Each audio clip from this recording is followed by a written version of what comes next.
Hello, everybody. Welcome back to the Mountain Variety Show. Here is some more Warhammer 40k content.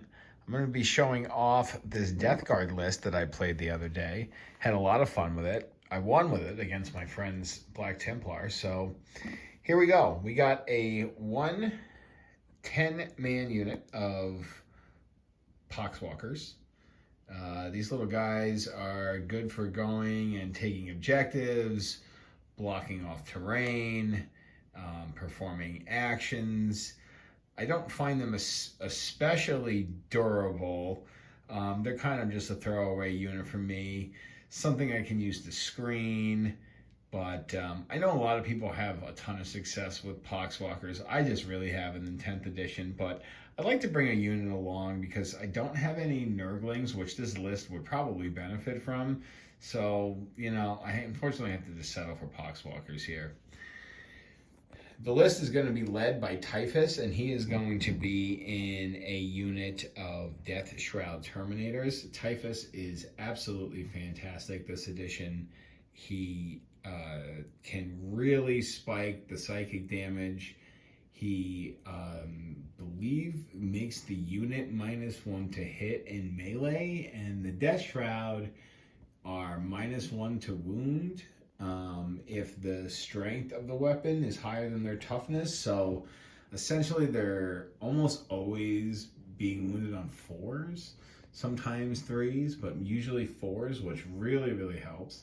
And then -1 to hit. This is just like a really good unit that can come down in the backfield. Typhus can do that damage with his psychic attacks, and then they can charge in and really do some damage. I then have a second unit of Death Shroud Terminators, and they're going to be led by a Lord of Virulence. The Lord of Virulence is going to allow them to re-roll the wound roll on their flamers, which is really good. He's also going to help the Plague Burst Crawlers that we're going to go over here in a minute. And yeah, another unit of Death Shroud. Both of these units will start in Deep Strike and be a threat target for us. Then in the back, we have 2 Chaos Knight Brigands. These guys are pretty good. They have a 8 OC, 12-inch move, T10. Their meltas can really pack a punch and really do a lot of damage to vehicles if they can get in for the wound roll. And if they're within 12 inches, it's D6 plus 4, I'm pretty sure. So really cool. The Avenger chain cannons also pretty decent. And then you have the missile hat up on the top. It's indirect, but I don't find it particularly useful. Really good anti-tank, because the anti-tank in Death Guard is kind of lacking, so that's why I got these guys in the list here. And I really like the Knights. I kind of no longer build my Death Guard list without them because they're just so good. Moving along, we have 3 units of Plague Marines. So we're going to start here. We have 1 unit that's going to be led by the Plague Caster. Plague Caster's got a pretty good flamer, a good psychic attack. 7 Plague Marines in that list there, bringing a host of weapons.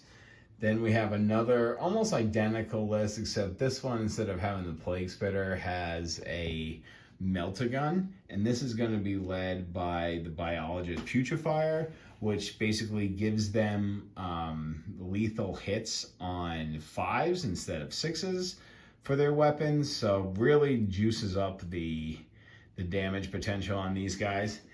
Then we have a 10-man unit that is going to be led by the Foul Blightspawn. So this 10-man unit is going to have, a plasma gun, bunch of heavy weapons, bunch of bubonic weapons, a blight launcher. This unit is stacked, and it's also going to be able to get fights first because of the Foul Blightspawn. And this is going to be riding in a Chaos Rhino. So these guys are going to get up on the board quick, get us an objective, get in, get out, get out of the Rhino, get into an objective, take it over. Very hard to move, very hard to kill.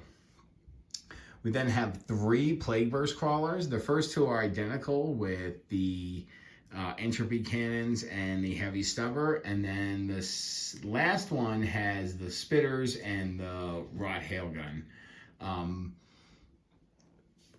I like the Plague Burst Crawler. I always have. I think everybody says that they're very, very good.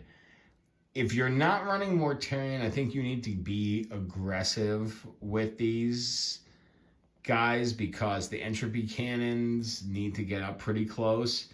And if you're going to be spending 180 points, you need to be getting the like heavy infantry and vehicle damage onto your enemy's models with them. And if you're just going to sit back and indirect with them, that may work for some armies, but it just doesn't work against Space Marines. It doesn't work against anything that's, you know, a high toughness, high save. It's just not going to work.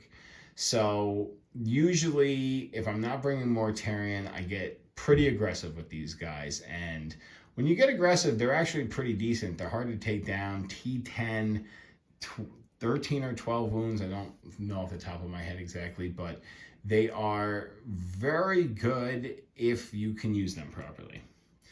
So this is the list. Again, like I said, this did beat a Black Templar list the other night.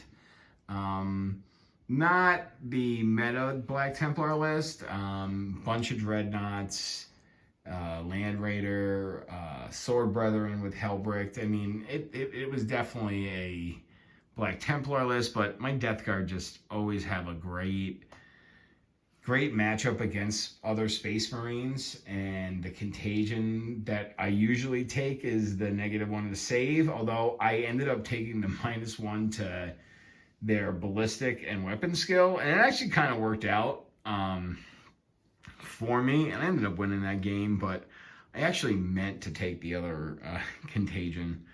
So yeah, this is my Death Guard list. Again, I'm constantly changing my Death Guard list.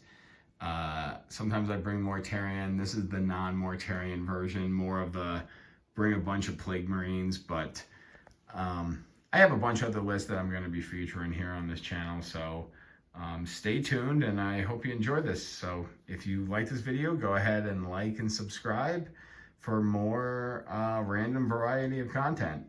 So we'll talk to you later. Bye-bye.